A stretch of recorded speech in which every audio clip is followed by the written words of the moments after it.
So my name is Eric Bookmeyer. I'm the mayor now. I grew up in Nebraska.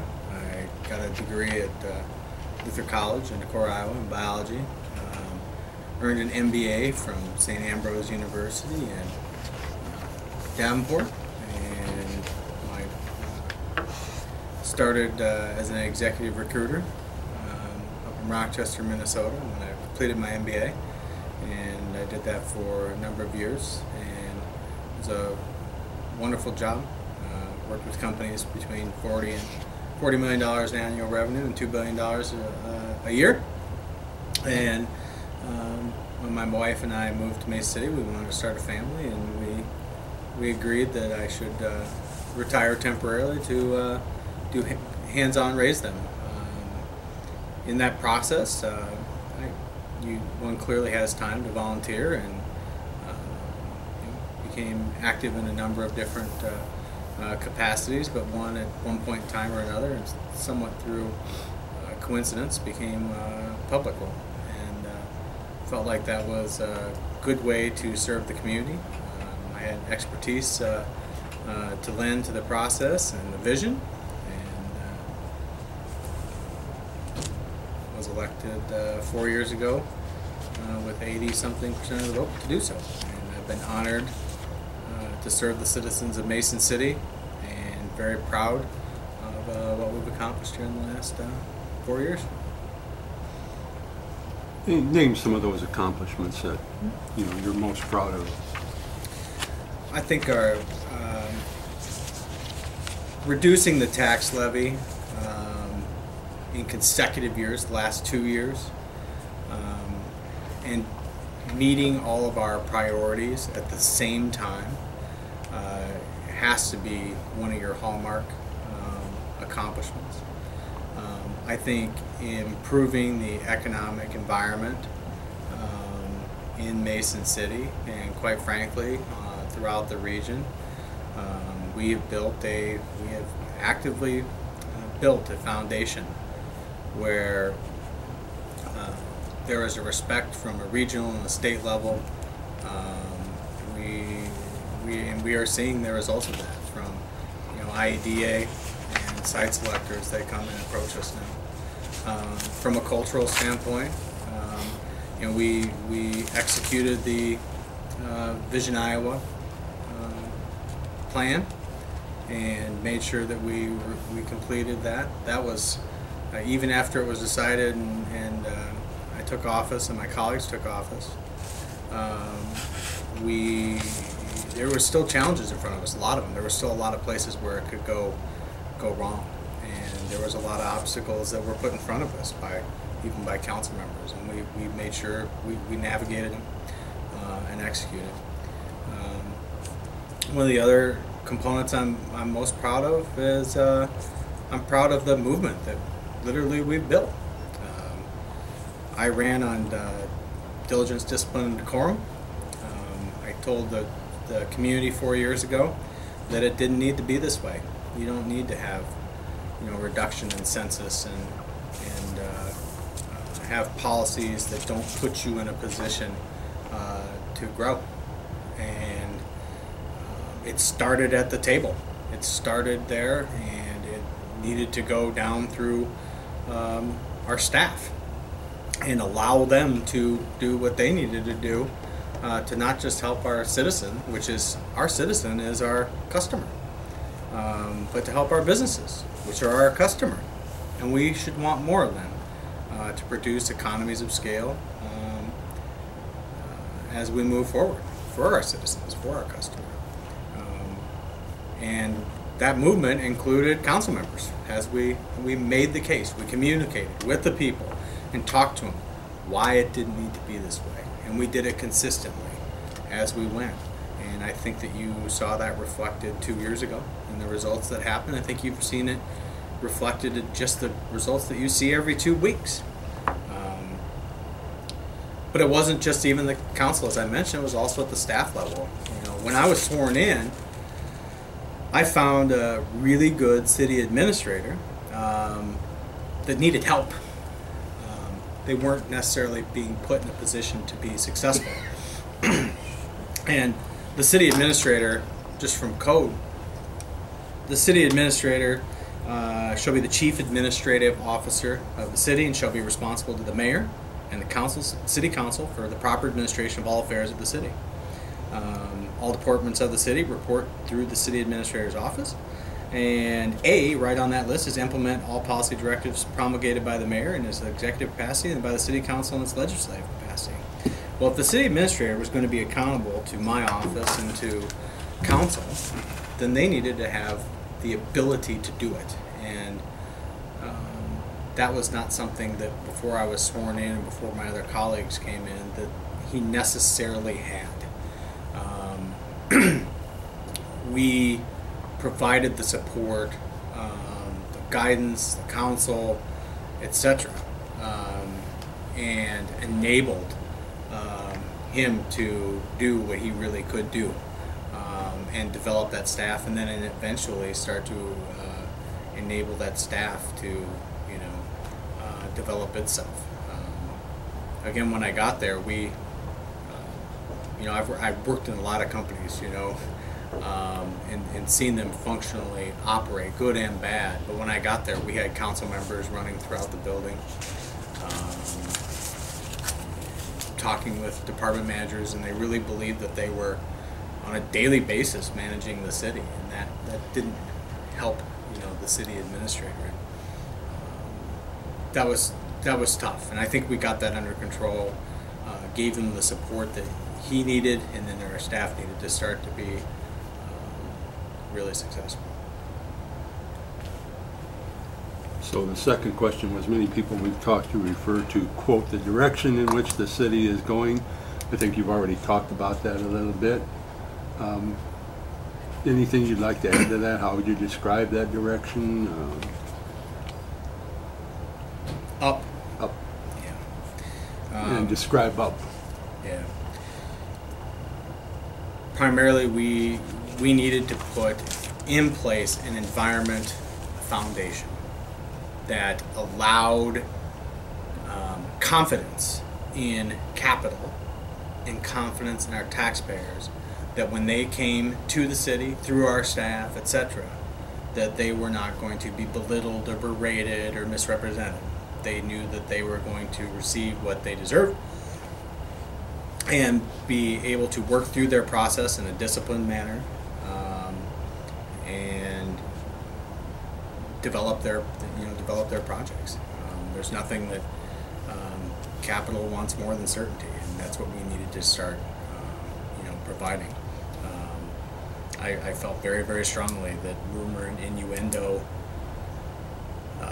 pitting people against each other, groups against each other, is not a strong growth policy for Mason City.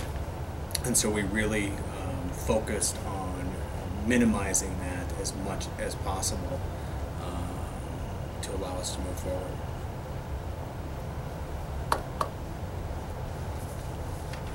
Let's talk about jobs. Yeah. What's the city's role, and how are you doing? How are we doing? Good. Good. I think Mr. Elwood, he's the chair of the Economic Development Corporation, North Iowa Corridor. I think he wrote a letter to the editor that mentioned that we've had an increase in last year of 200 jobs and was it $60 million in capital investments just from the region now. You look at the contrast. 4 years ago, we were bleeding jobs at that point in time. It was Wholesome, it was IMI, it was AMPI, it was Minnesota Rubber Cutting, it was, it was just one after the other. And part of that was due to the environment, but I think that it was compounded because when the businesses looked across their business units, they're going to look, again, for certainty. They're going to say, well, we're in a tough environment, we have a bunch of business units, where is the certainty? And they didn't necessarily have it here. So we were one of the casualties that would be affected. You look at where we're at now, though. We went from bleeding jobs from head to toe to we almost have a surplus now of positions on the skilled side, and we don't have enough people. And you've seen that reflected in the pages of, I believe, this newspaper. recently as well. We're looking throughout the region to find skilled workers to come here, and that very much goes into our, just on a sidebar, why we're trying to develop our culture as much as we are, because we need to be attractive to families who either grew up here and left, who may be coming to come back, or new families. And we need to be able to provide as many amenities and as rich a cultural environment as we possibly can, so that we can get those skilled positions filled, bring those families in, get them in our schools, and again, continue to build the economies of scale needed to operate the city. And I think this is a good point to mention, and I talk about this all the time. You know, Mason City is the 16th largest city in the state, but we're very different than the other cities in the state in this component. Although we're the 16th largest, we're the 6th largest when it comes to our retail activity. We have that large a retail pull, and that is an it's an honor, but it's also a responsibility. The honor is that here we are in this city, and we have something that is not reflected in a lot of other cities of our size, which is all of this activity that happens here. And lots of people even around here kind of take it for granted. The folks around us don't take it for granted, but the folks here do. And that's okay, that's natural. But we also have a responsibility to maintain an inordinate amount of infrastructure in comparison to other cities of 28,000. And I think that's illustrated best when you think about, I always talk about Mason City having a daily heartbeat. You know, at night we have 28,000 heads on pillows, and when the rooster crows, and by noon you probably see 55, 60,000, some people say more, driving around our streets, using our water, etc., etc. In fact, if you talk to employers, only 30% of the people that work there typically are from Mason City. And that is a signal of a very strong regional economy, and it's very much lends to why we have focused so much on Mason City becoming and joining our regional partners out there in a regional effort.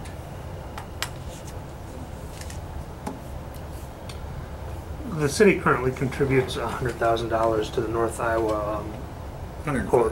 105. Is that a good investment? Should the city partner with the Economic Development Corporation and or the Chamber of Commerce? Absolutely.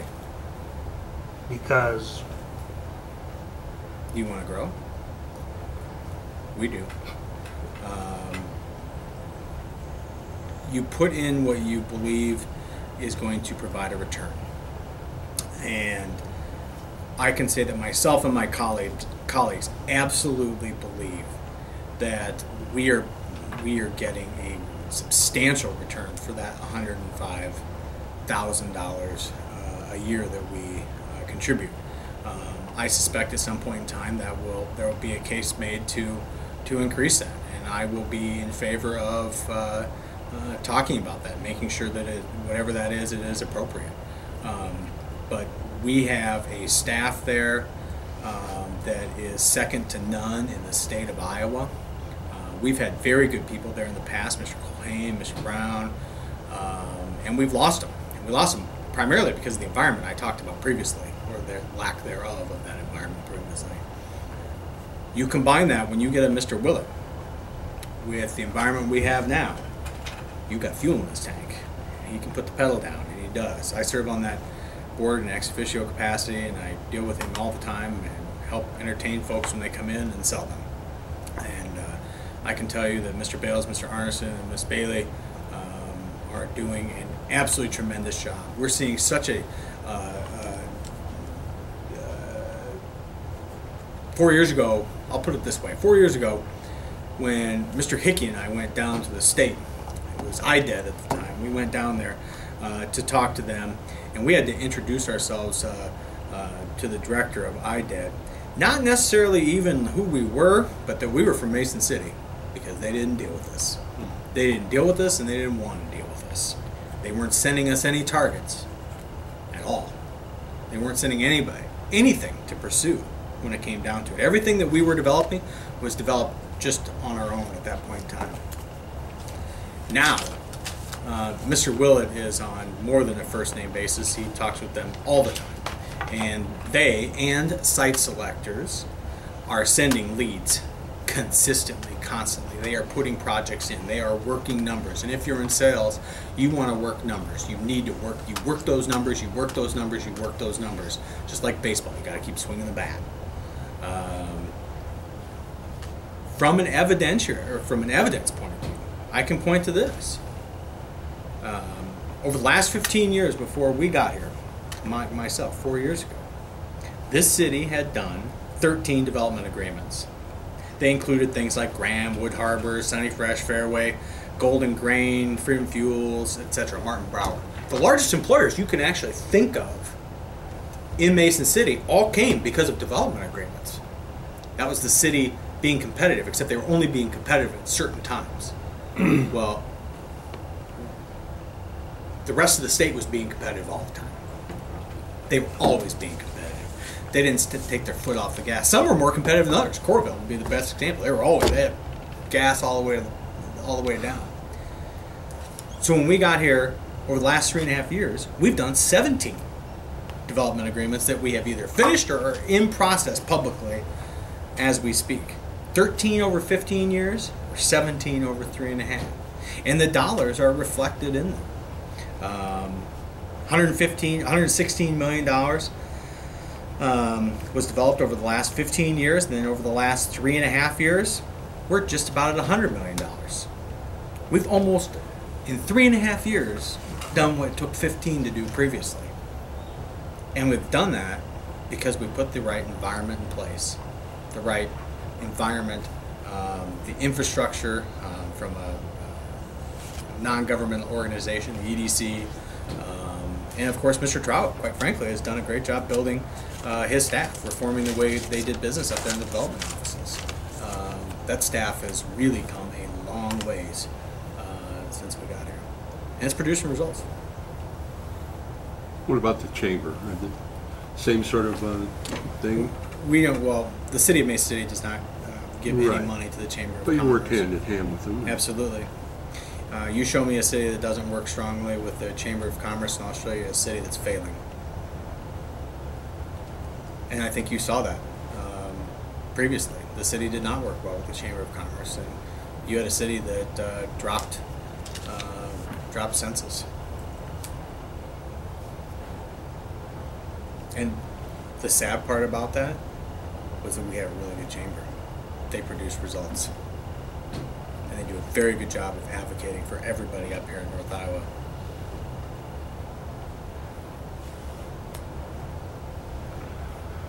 I think you already touched on this one too. What about the working relationship between the mayor and city council members and city staff? How do you see that? What should that be? Well, I can tell you only really what it is. And I talked about how the city administrator is the chief administrative officer of the city and is responsible to the mayor and the council.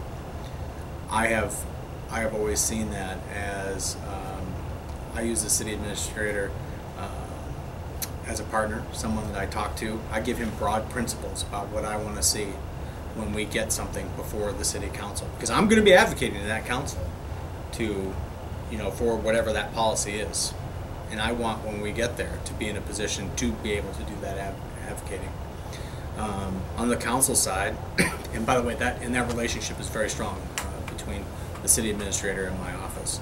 On the council side, we have developed a very similar relationship. And of course, they're the legislative body.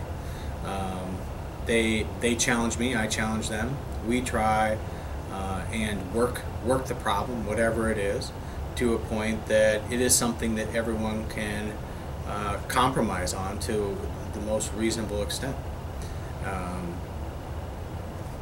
I have right now at that table 6 people who do a few things.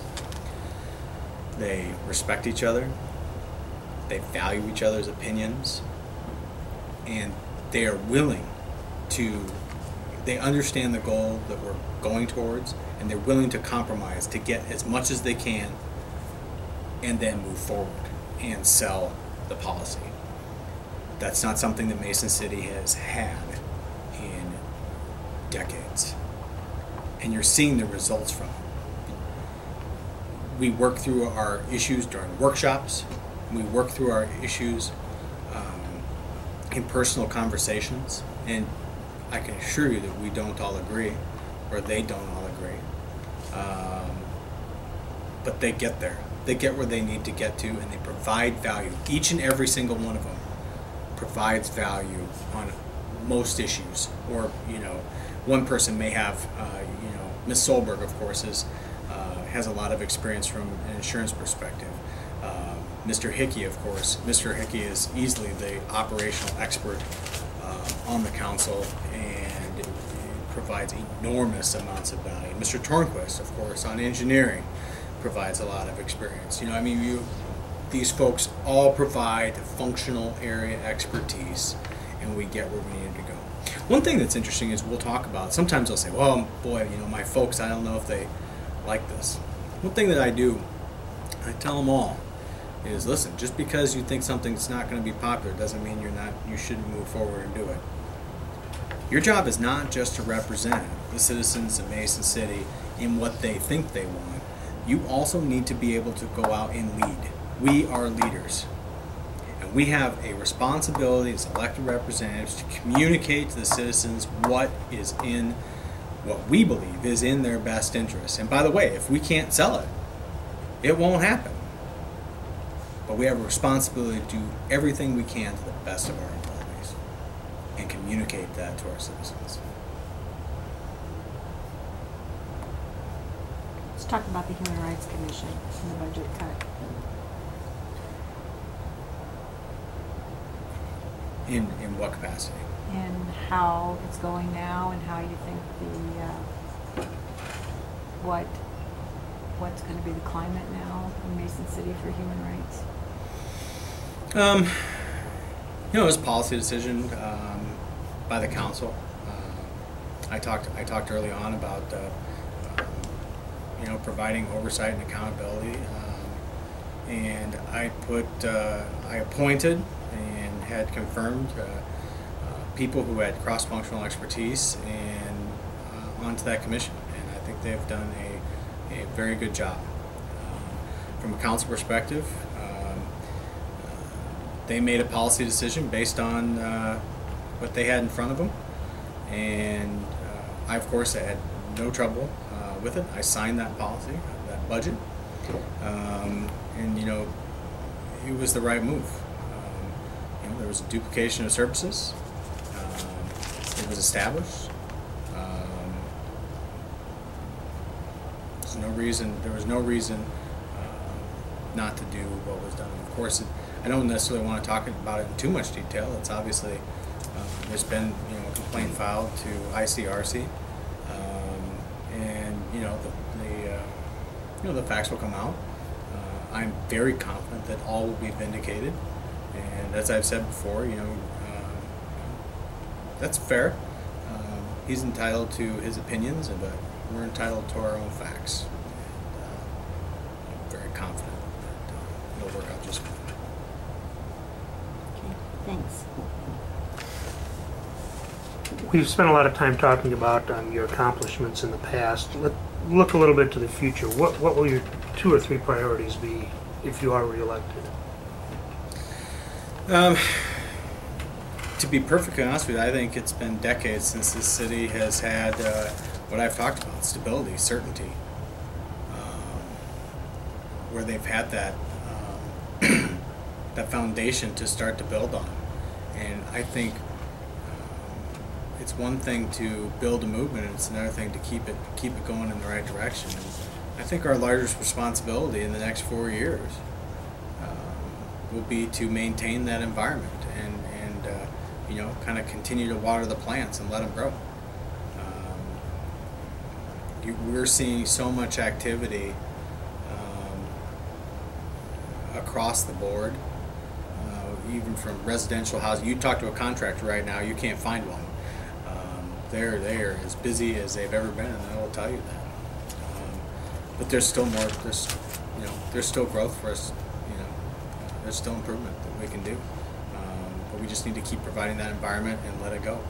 And of course, keep investing in our priorities. Make sure we maintain it.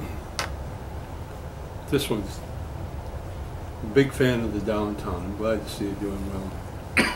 4 years ago, would Hilton Hotel have contacted Mason City about building here, or through a private representative? Would that have happened 4 years ago in your opinion? No, not a chance. Because Obvious reasons.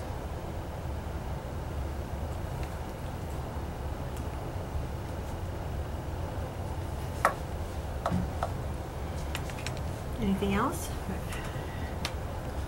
My only question is, I've asked every candidate that has sat in that chair, if I had no idea what you were about, or who you were, what you've done, where you've been, what would you tell me in 30 seconds or less why I should vote for you? I'm a solution seeker. I'm about positive growth and solutions. We build relationships, we build partnerships. It's about trust, it's about integrity, it's about growth. And it can be growth financially, but it can be growth in your personal life, growth in your family, growth in your culture, and maybe growth in your faith. But it's always about moving forward and improving oneself, improving the process, refining the process, and not being afraid to take a stand. If you don't stand for anything, you stand for nothing. And I can assure you that no one has ever accused me of not being willing to take a stand.